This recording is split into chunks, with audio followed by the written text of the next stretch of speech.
各位朋友，你们有没有发现啊？台湾岛内的这些名嘴啊，这个尤其是统派的这些名嘴呢，他们呢都在就是怂恿中国大陆呢要干日本、干菲律宾。他们为什么这个心态呢？当然了，谁也不希望那个解放军把第一刀砍到这个台湾的脑袋上，对不对？毕竟呢，就是真的是一开战呢，台湾不就被打烂了嘛，是吧？所以他们希望呢，你解放军你干脆你把日本给干了，把菲律宾给干了，趁着现在他们俩蹦的那正欢，是吧？其实呢，我们呢也是觉得你要把日本、菲律宾一锅端了的话，台湾都不用打台湾人民自己起义就把那个赖清德台独当局给绑了，送到大陆来审判了。我觉得你看，我一直这些年来我一直都说嘛，我说那个在南海对菲律宾动手，如果美国敢去的话，日本敢去的话，顺便把他们的舰队都收拾了，那台湾问题也就解决了，那根本不用打就解决了，那是一个性价比最高的事情，对吧？现在我不知道中国是那个怎么考虑这个事儿的，是吧？不过台湾的名嘴、统派的名嘴，他当然这么想了，对吧？他这一点上我们是有共识的。不过呢，那个郭正亮他最新的表态呢，他最新的表态是要跟那个沈毅教授做切割，保持距离。为啥呢？朋友们，我们来看看啊。赖清德有可能在明年搞台日合作啊。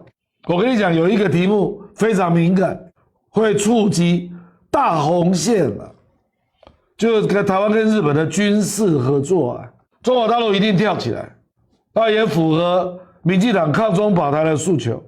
我认为2027年他真的有可能这样玩，这会让台湾陷入极大的危险之中啊。现在我觉得吧，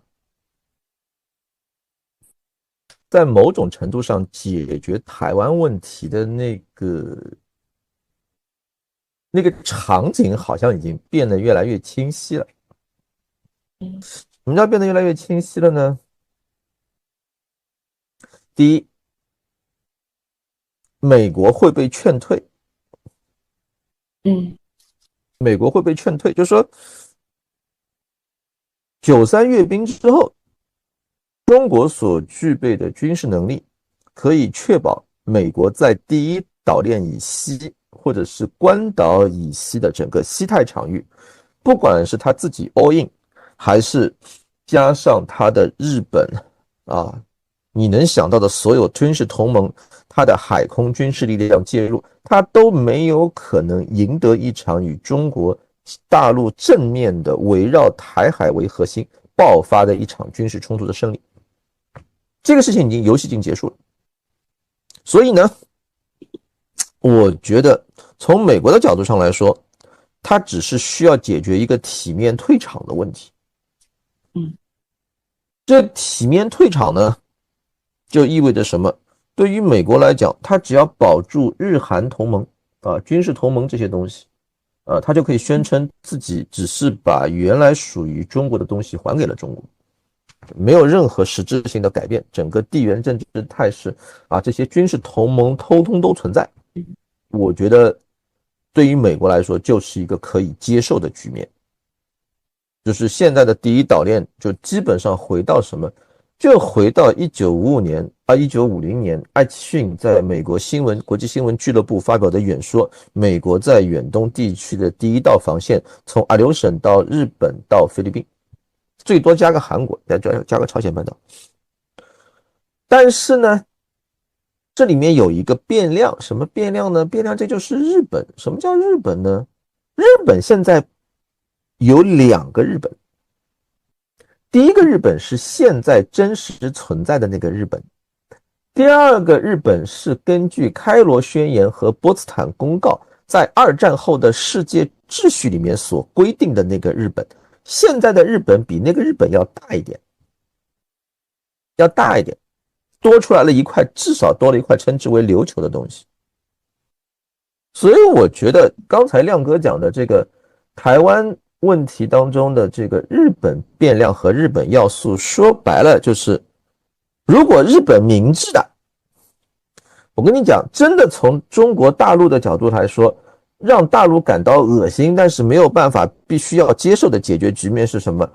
就是现在这个日本跳出来说我支持你和平统一，让你中国大陆对日本没有任何理由去发作，你根本没有理由去谈这个开罗宣言和波茨坦公告，因为人家日本把台湾都支持你，支持台湾和平统一了，你还有什么理由？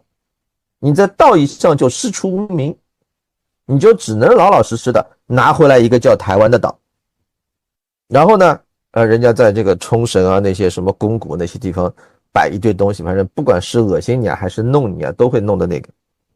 但是呢，还有第二种办法，第二种情况就是高市早苗很有可能，比如说他跟赖清德就擦枪走火了，就擦出花样来了。这个擦出花样来就是刚才亮哥讲到的那个路线，就是本质上我们是被日本给挑衅了，是日本开了第一枪，然后顺带在解决的过程当中把台湾问题一起解决了。我觉得我们肯定不反对这个解决方案，甚至这个解决方案美国都不反对。为什么？因为美国的政客需要向美国的国内的那些他的政治上的对手有一个交代，你打得过不啦？那别人说那中国你没有打过，你怎么知道他能打成什么样子？那你看他打日本打成那个样子，你打得过不了？你打不过不就算了，结束了，讨不到任何便宜的。但是呢，充分的展示了相关的实力，并且呢，我说实话，从中国大陆角度上来说，台湾就只有两种回来的方式。那个正当时那个公众号写过一篇很有趣的文章，叫从3选1到1选2。所谓以前的3选1，就是台湾在所谓的台独、维持现状和统一之间3选1。现在台湾很快就变成了1选2，就是你可以选择统一，你只有选项叫统一，但是呢，你可以选择是和平方式统一还是非和平方式统一。对台湾岛内来说，最好的办法是你主动去选和平统一。对日本来说，你最好的办法是去选和平统一。但是如果说你一定要选非和平统一，对中国大陆这边来讲，我个人的观点叫什么？如果真到了非和平统一那一步，那不是说什么既然来都来了，有些账不如一次性算清楚。就有点像什么？就有点像比如说40年代世界上一大堆殖民地半殖民地国家摆脱殖民地半殖民地的身份，获得了政治上的独立。在这个过程当中，他如果来一场武装革命，就相当于他为他这个国家未来的发展去打一个地基。既然开始打地基了，你就不妨打深一点，打宽一点，打广一点。为什么？打完这个地基之后，未来50年、70年的发展有的是充分的机会。结果该打的时候你不打，弄了一个东西，看上去嘛很快，结果造着过了1-20年，你就发现空间太少，没有解决实质性的问题。我觉得台湾问题现在目前的这个局面已经变得很清楚了。最好站在我个人的角度，我认为比较理想的是既解决台湾问题，又解决琉球问题，顺带还解决日本问题，3个问题一次性一起解决。解决了这3个问题之后，菲律宾那些宵小也没什么兴趣好动了。但是呢，有一点请大家放心，我们对于日本这个国家本身，这个日本国家就是它开罗宣言讲的那4个岛本身，我们是没兴趣的。我们唯一的兴趣是，第一，恢复战后世界秩序对于日本领土的法律安排。琉球你给我吐出来，那不是你的。开罗宣言和波茨坦公告的这个法理必须得到有效的执行，这是中国作为负责任大国应尽的义务。第二，根除日本军国主义。为什么？因为军国主义就是战争。从两岸统一的问题上，你就可以看得出来，一个复活军国主义的日本就不惜以挑起台湾问题，造成地区和平的安全与稳定的威胁作为它复活的条件。所以军国主义就是战争，为地区长远和平与稳定计，军国主义必须被消灭。我们对日本这个国家没有兴趣，但是我们认为日本军国主义必须被消灭，它必须被清算，它不被清算，它不被消灭，对于子孙后代我们是不负责任的，这是不对的。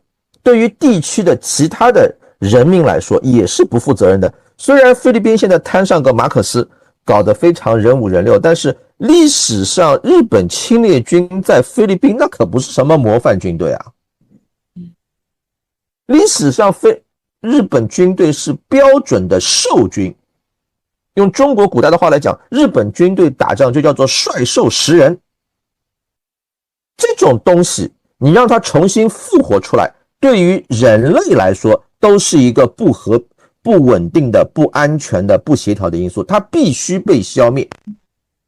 这个事情是在中华民族伟大历史复兴进程当中，你说的玄乎一点，历史给你的一个考验，就这道题你必须要做的，你不做这道题，你的伟大复兴本身是不完美的，因为你这个局面没摆平啊。而且站在美国的角度，他也不介意让日本军国主义来检验一下你中国的成色。当他看到你中国具备这样的实力的时候，你放心，美国一定会说出那句话：学霸，我们来做朋友吧。美国是跟学霸做朋友的，他不会跟学渣做朋友的。这个是建立在实力基础上。而且你看美国说我们为什么做朋友，我在过去150年的时间里面把日本吊打过2次啊，你现在中国把它也吊打了1次，不错不错，我们是势均力敌，我们是一个 level 的对手。我们既然是一个 level 的对手，我们就可以作为一个 level 的朋友。这个是美国文化，各位当然不是都喜欢讲美国文化，美国文化是强者对强者的尊重，是强者对强者的友谊，不是跪在那儿去讨好了，那个东西人家直接是骑你脸上开大的，好吧，这不是这个样子。所以我觉得日非这个动作呢也很有意思，有的时候叫做什么，叫做天意。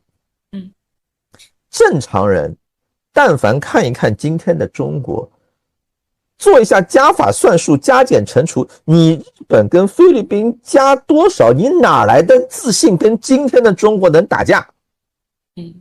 所以我觉得日本国内也有无奈的人，石破茂就很无奈，就是你就高市早苗你这个疯子，你为什么就不长眼的要去撩今天的中国呢？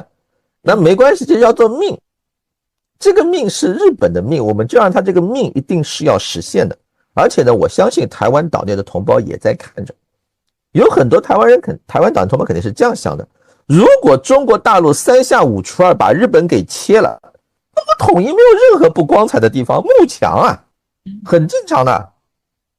那我们看到日本是什么态度？日本被中国大陆切成什么样子了？那我们跟中国大陆统一，这我们威风啊！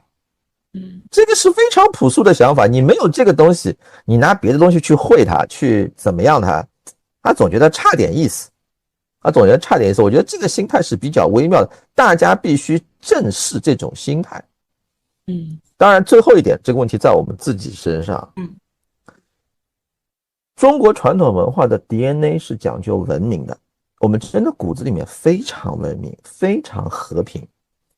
但是这个国际政治的大丛林，唯独不留活路的就是文明。真正的文明早死光了，能活下来就是因为当初我们也能打，对吧？现在我们要学会怎么样文明的继续能打，而且大家一定要有自信。